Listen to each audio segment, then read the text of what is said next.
एक औरत बहुत महंगे कपड़ों में अपने मनोचिकित्सक के पास गई और बोली, डॉक्टर साहब, मुझे लगता है कि मेरा पूरा जीवन बेकार है, उसका कोई अर्थ नहीं है। क्या आप खुशियां ढूंढने में मेरी मदद करेंगे? मनोचिकित्सक ने एक बूढ़ी औरत को बुलाया जो वहां साफ सफाई का काम करती थी और उस अमीर औरत से बोला, मैं इनसे आपको ये बताने के लिए कहूंगा कि कैसे इन्होंने अपने जीवन में खुशियां ढूंढी। मैं चाहता हूँ कि आप इन्हें ध्यान से सुने। तब उस बूढ़ी औरत ने अपना झाड़ू नीचे रखा, कुर्सी पर बैठ गई और बताने लगी, मेरे पति की मलेरिया से मृत्यु हो गई और उसके 3 महीने बाद ही मेरे बेटे की भी सड़क हादसे में मौत हो गई। मेरे पास कोई नहीं था, मेरे जीवन में कुछ नहीं बचा था। मैं सो नहीं पाती थी, खा नहीं पाती थी, मैंने मुस्कुराना तक बंद कर दिया था। मैं स्वयं के जीवन को समाप्त करने की तरकीबें सोचने लगी थी। तब एक दिन एक छोटा बिल्ली का बच्चा मेरे पीछे लग गया। जब मैं काम से घर आ रही थी, बाहर बहुत ठंड थी, इसलिए मैंने उस बच्चे को अंदर आने दिया।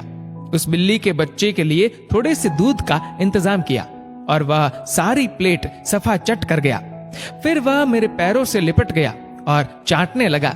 उस दिन बहुत महीनों बाद मैं मुस्कुराई। तब मैंने सोचा, यदि इस बिल्ली के बच्चे की सहायता करने से मुझे खुशी मिल सकती है, तो हो सकता है कि दूसरों के लिए कुछ करके मुझे और भी खुशी मिले। इसलिए अगले दिन मैं अपने पड़ोसी के लिए, जो कि बीमार था, कुछ बिस्किट्स बनाकर ले गई। हर दिन मैं कुछ नया और कुछ ऐसा करती थी जिससे दूसरों को खुशी मिले और उन्हें खुश देखकर मुझे खुशी मिलती थी। आज मैंने खुशियां ढूंढी है, दूसरों को खुशी देकर। ये सुनकर वह अमीर औरत रोने लगी।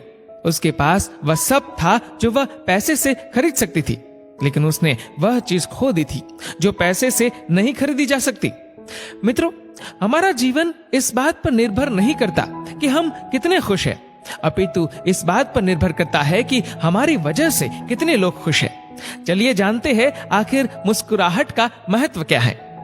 अगर आप एक अध्यापक हैं और जब आप मुस्कुराते हुए कक्षा में प्रवेश करेंगे तो देखिएगा सब बच्चों के चेहरों पर मुस्कान छा जाएगी। अगर आप डॉक्टर हैं और मुस्कुराते हुए मरीज का इलाज करेंगे तो मरीज का आत्मविश्वास 2 गुना हो जाएगा। अगर आप एक गृहिणी है तो मुस्कुराते हुए घर का हर काम कीजिए, फिर देखना पूरे परिवार में खुशियों का माहौल बन जाएगा। अगर आप घर के मुखिया है तो मुस्कुराते हुए शाम को घर में घुसिए, देखना पूरे परिवार में खुशियों का माहौल बन जाएगा।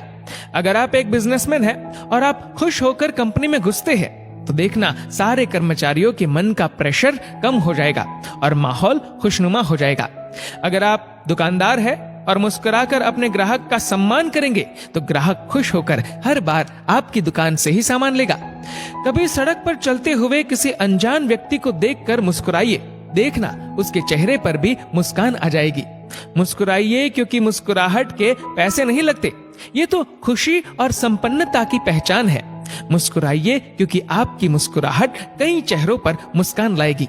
मुस्कुराइए क्योंकि ये जीवन आपको दोबारा नहीं मिलेगा। मुस्कुराइए क्योंकि क्रोध में दिया गया आशीर्वाद भी बुरा लगता है और मुस्कुराकर कहे गए बुरे शब्द भी अच्छे लगते हैं।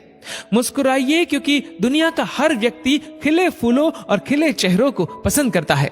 मुस्कुराइए क्योंकि आपकी हंसी किसी की खुशी का कारण बन सकती है। और सबसे बड़ी बात, मुस्कुराइए क्योंकि ये मनुष्य होने की पहचान है, इसलिए स्वयं भी मुस्कुराए और औरों के चेहरे पर भी मुस्कुराहट लाइए।